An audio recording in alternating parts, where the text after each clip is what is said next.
Well, a loss to Chelsea and a transfer window has passed. This week's comments below should be interesting. Welcome to Comments Below. My name's Nicky Hawkins, and I'll be reading all your comments from the last week's videos. Should be interesting. So let's get straight into it. Let's go. Not to watch a lot. Let's go. Nuno bottled it. Let's have a look at the comments in that one. So, comments. There we go. No comments found. What? You sure? Oh, before we get into this, let me just turn around and say the best comment I read today will get an okay jersey. There's some good jerseys on there. So, yeah, the best comment I read out today is going to get an okay jersey. So, there we go. West Ham Board deserve relegation. It says no culprit 3578. We suffer their greed and incompetence. Got zero confidence in Nuno after Bournemouth and other games' tactics. But 4-4-2 and new guys up top is only positive. I have. Defence is fucking pony. In Kilman is not the answer. 2 more wins than Forest, plus a bit, for fuck's sake, in 14 games. Get it done. George Urphy loan is criminal. Unknown foreign fucks ain't the answer. Okay. Paul Macca, this is after the loss to Chelsea. Quality for an hour, then Nuno shit himself and we reverted to sitting back into the 6-yard box waiting to concede. First half was absolutely fucking brilliant. The pressing, the tackles, plenty of commitments, and then we invite constant pressure on. Constant pressure for half an hour. You could see it coming. I'm sure we were all shouting at the telly saying the same thing. Old school game though, I enjoyed it, but we still fucked up. It's emotional. I'm fucking drained mentally. 40 odd years. I've been up and down like a nervous wreck. Fucking West Ham. I hate them. I love them. They can fuck off until next week. That's a great comment. Buy me a 9402. Fulham fan here. Will be really surprised if Adama makes a difference. Obviously, we've had a transfer window and Adama came into your squad. He could pop up with an assist. Surprisingly, a better aspect of his game is a nice chipped cross, but he really was shocking at times at Fulham. Really holds onto the ball too long and can't release it. Nuno has a connection with him, though. Dave Griffin, NR3NX, with a great bit of insight. Going down, lads. Well done, Dave. Where'd you get your PhD? Robert Elliott, 9368. Spot on, Dan. And Scott just wished Nuno could see it the way you both see it and described how it all went wrong. This guy is crazy because he jerks along the same mistakes after mistake. He don't learn from went down before in games. He's blinded. He just doesn't see what the rest of us are seeing. He's been proved wrong yet again, and at defending in our own half, backs against the wall, isn't the solution in us getting a win or a draw. When will the penny drop? How many points are we going to throw away? I think that's meant to say. What's it going to take for it to sink in for this idiot of a manager to learn how to keep us up? He's working against us, saying it's so frustrating. We are so close to having a great chance of staying up. We've got fight, we've got passion. The attacking football is back, and we're just missing one just major piece of the jigsaw, and that's missing. And it's Nuno having some bottle to kill off games by attacking the opposition, being on the front foot, putting on an attacking player for an attacking player that comes off. Keep the attacking formation that's got us in the lead in the first place. It's madness what's happening. He's doing it all over. He's doing us all over. He really ain't helping us. Instead, he's shooting us in the foot late on in games. I'm so annoyed and fed up right now with Nuno. Never been happy with the guy from the start. Good comment. West Ham boy, 18. Poor subs from Nuno and Chelsea being able to bring on top-class players was the difference today. The 3 goals we conceded were criminal. Before Chelsea scored, the only team that looked like scoring the next goal was us. Then bang out and nowhere their score. And Nuno reverted to type, which has cost us so many times already. We were then desperately needing another body in midfield like Potts or Magassa to give us a bit more control. But bringing on Kilman was suicide. Taking off Tati, Pablo and Bowen as well was so poor. I have zero confidence for the Burnley game now, especially Todibo is banned for the next 3. It will only get worse and it could be curtains for our season. The fact it's the end of Jan and we haven't signed 2 central defenders with a team that's conceded more goals than anyone else is a disgrace. The first half was outstanding. There are a lot of positives, but right now, all that really matters is the results. A draw today would have been huge, but lose the game from being 2-0 up is damaging. That's West Ham boy 18. Good comment as well. some good comments here. I'll take a couple more from this video. Well, we had a real chance of grabbing the points today, and nobody was hopeful of us beating Chelsea. So that makes it all the more depressing. A win would have galvanised the team's confidence into believing that they not only can they avoid relegation, but do it with style. One step forward, but unfortunately 2 steps back. Also a component of the West Ham way. Is all the more disappointing for recently a rejuvenated team who are beginning to gel together nicely. And misplaced as it clearly was, the passion and energy being shown by various players has improved no end, albeit somewhat unhinged today. That's fantastic comments. Yeah, they really are fantastic. And Royal Blue 292, who is he a member? Oh, he's been subscribed to us for 5 months. Says, hold that. Brilliant. And this is the last one. Iron ore. We'd be 5th if we had the points from Nuno's lost Leeds. And that doesn't include Brentford and Leeds, as they were selections that weren't even good enough to take a lead. Our only chance is promote the assistant over Nuno, and that needs action from the board.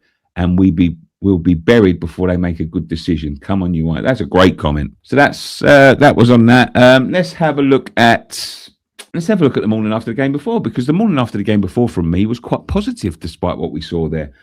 So let's have a look to see if anyone responded to my positivity.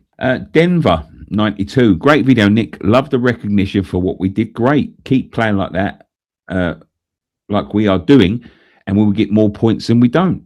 If we can sign Disasi today, maybe we will improve in the aerial defensive department, as that's what he is good at.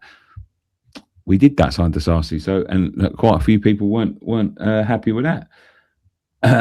Thomas Horrigan 5797.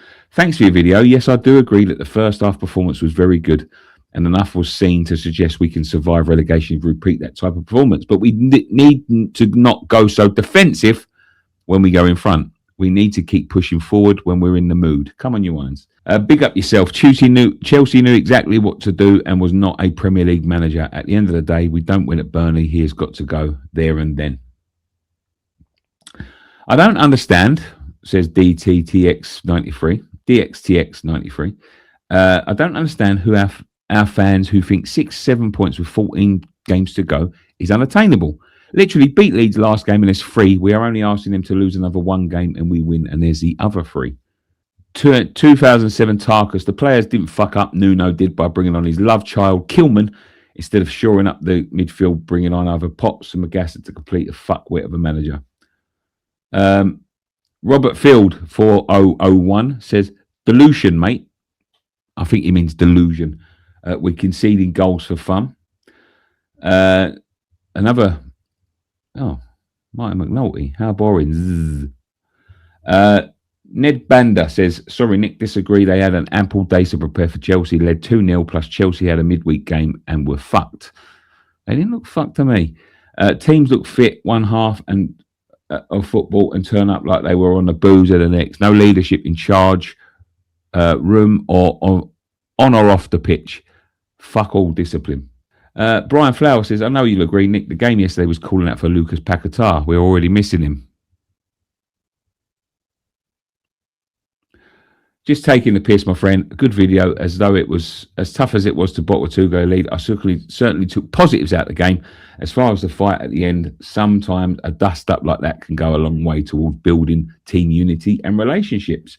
It can also go a long way to getting your best centre-back band, but there we go. Gaza J says, completely agree, Nicky. Good video, mate. I'm so tired of melting. I'm so tired of everyone melting down all the time. Me too. James V674, definitely positive to take. I felt more than a little uneasy as a Forest fan watching your first half performance. Truth is, you can't squander opportunities like that and hide behind the, well, if we play like that again, argument. The league doesn't lie. There's a reason Forest and West Ham are where they are. And it's not only because they've been throwing 9 out of 10 performances every week. Ultimately, I think you have enough to stay up. I think that thumping would have rocked the Leeds, and Ellen Rowe can turn very quickly. And I'm going to take one more from that. Ben Quigley says, well said, Nick. We need perspective like this. Gutted but we have shown that we can do it and battered the top side for 60 minutes. Nuno made mistakes. Should have freshened midfield where legs weren't tired and not at the back. All right, let's take this one more then. Fat Boy Finn says, "Hi, Nicky. Hope you're well. My take on yesterday, been good to know your thoughts on this. To be honest, apart from the big six, even if we did play like that in the second half, there's not many other teams that would have done us like Chelsea did. They basically bought 5 of the starting 16 off the bench.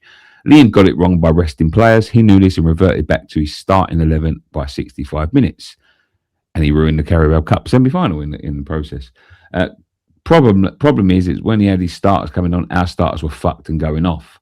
I think we have to take a lot of positives from yesterday. We won't go down.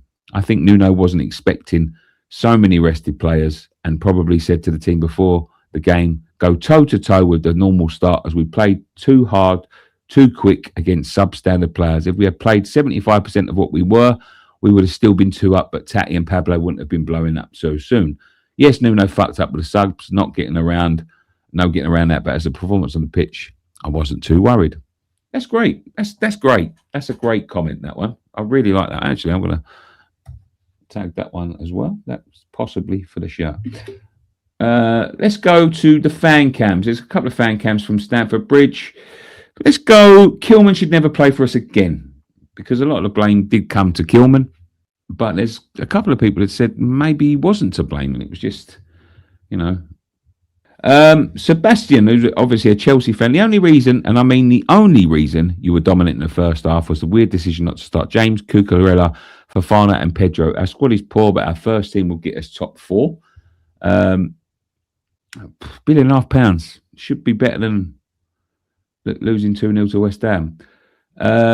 Ian May, G5U, refreshing to see fans own guys talking without ranting and raving. I actually listened without thinking, you're the problem, mate. Well done. I'm a Chelsea fan, but my faith in the game is now so thin, it is a rumour. Tom J405Y, West Ham played their best first half of the season. The Kilman substitute was an error. You're right, West Ham showed spirit, and I'm confident the Irons can stay up. Cresswell, don't give up. Irons, respect to the hammer. Tom, East London, Gooner.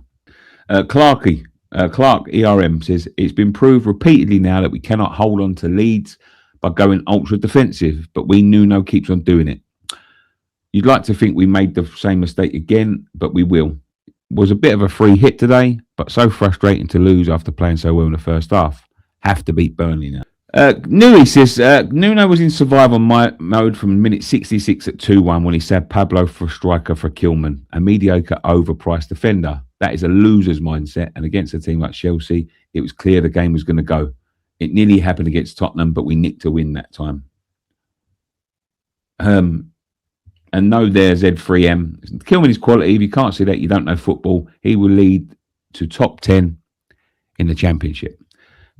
Let's go. Obviously, there was a transfer window. Let's go Paqueta. My final thoughts on Paqueta. Because I wasn't too happy with Paqueta going, to be quite honest with you.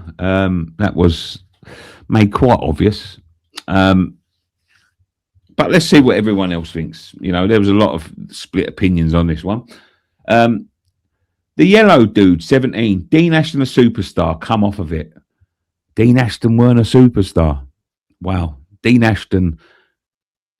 Let's go off the top of it. Dean Ashton would have been an absolute superstar. Dean Ashton had quality written all over him. He would have been playing for the best teams in the world if he'd have kept on playing. He wouldn't be playing for West Ham, and he would have been probably England's starter up to about 5-6 years ago. No doubt about it. No doubt about it. It was just an injury that done him.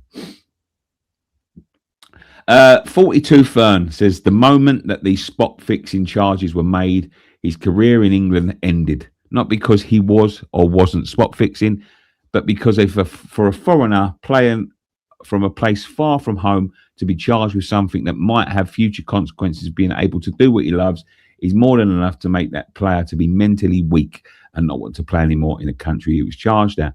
He got away with it. That was months ago. 6 months ago, at least. He could have just given us 6 more months. Then he could have gone. There we go. Malta 911912 says he will be remembered for that pass to Bowen in Prague. That aside, one of the most overrated players in recent years, and let's be honest, we have plenty to choose from. Hasn't exactly set the world alight with Brazil either, although Brazil isn't what it once was in terms of quality football players. I won't miss him at all. Okay, Michelin star movie says no loyalty. I wouldn't describe him as scum, which I did. Maybe that was a bit strong, to be quite honest with you. But you're right. Best get rid of him. We are a better team without him. His record, apart from Prague, is unflattering to say the least. Keith Broadway says, as long as he don't turn up at Man City in 2 years' time, I think his Man City move's gone. CKL Iron says, very passionate as usual, Nicky, and I agree with you. A lot of the points you made.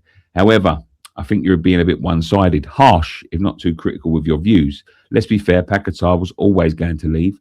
It was just the way a person goes that matters. I believe that this whole situation should have been handled better by all concerned. Only a select few will know what really happened. I believe Paqueta could have done things differently, but for me, the blame for this whole debacle is firmly at Sullivan's door. It's like a fire sale at West Ham, and Paqueta is icing on the cake for Sullivan currently. I think Sullivan, the board, needed to sell Paqueta to cash in to go before the end of the season, end of this transfer window. That being the case, Paqueta has said, okay, but I'm not going, I'm going where I want to go, not to where you want me to go. Example, not to another Premier League club. More money for the board and probably Paqueta, by the way. It's a very emotive subject, and as you say, everyone is entitled to their opinion. You clearly believe that it's pretty much all Paqueta's fault, whereas a lot of people will disagree.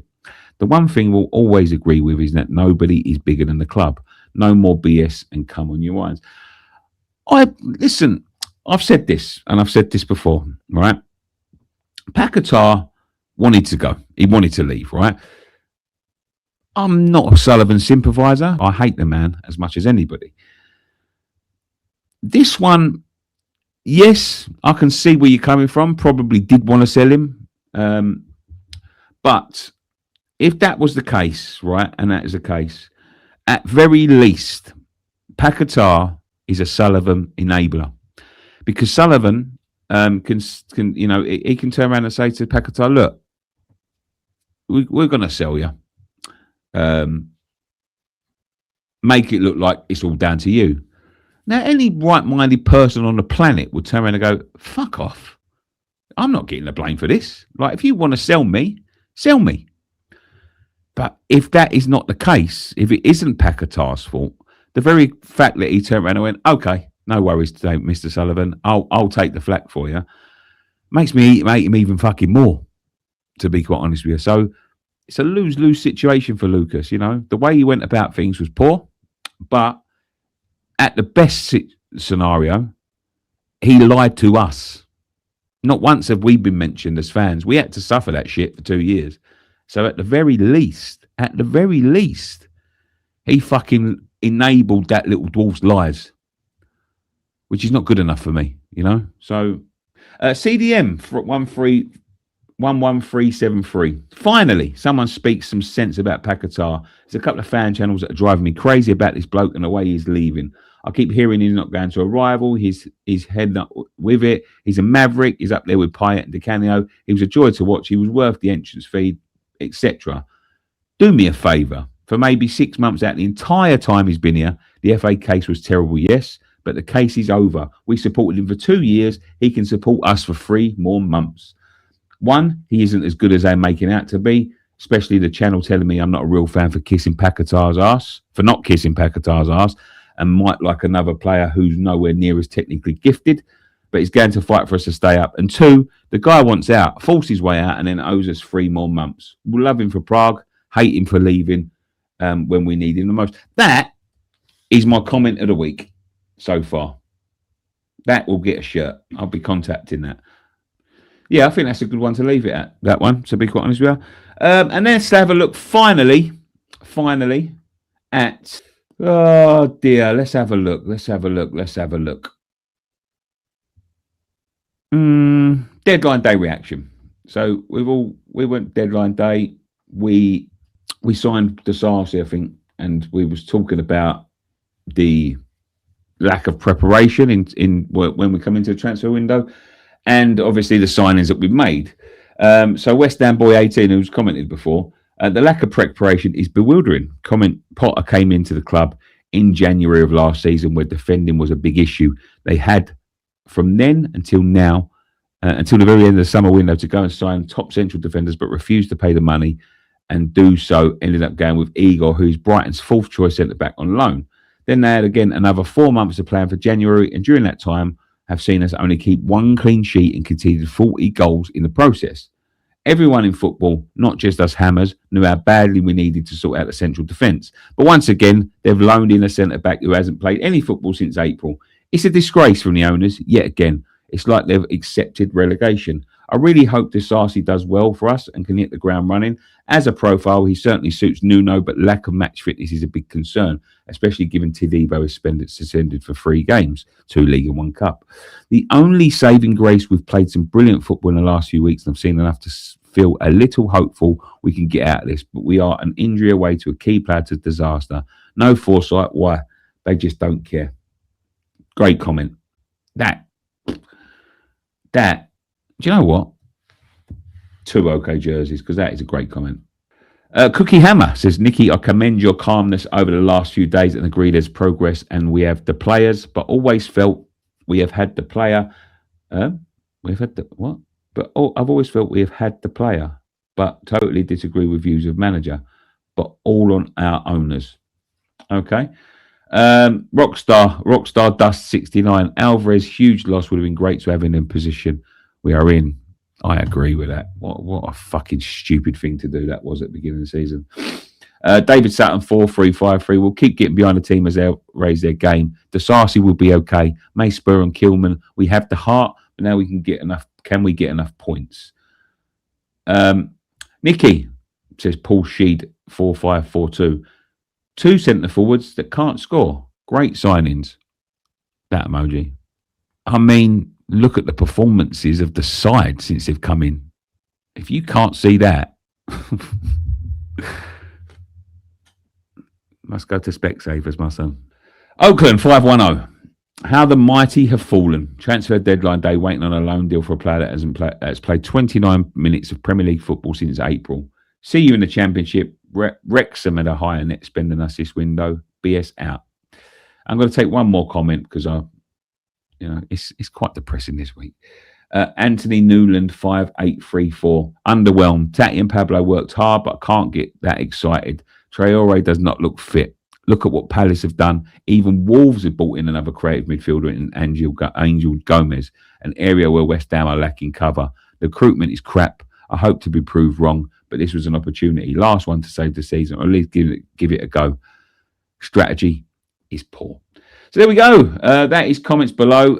Thank you so much for getting involved this week.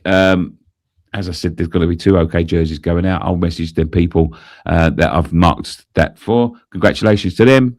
We'll give you a code. You can go and pick a jersey. But thank you so much for getting involved this week. Don't forget, we'll be doing Burnley and post-match pint and Friday night pint and all of that stuff tomorrow, leading up to Tuesday's big game at home against Man United. Can we save our season this week? Possible. There we go. But let me just say, if you're new around here, subscribe. Go and check out our sponsors, OK Jerseys, who sponsor all the videos these days. They're great, and you can see jerseys behind me right there, along with my WWF title. Well, but thank you very much. One thing left for us to say: come on, you irons.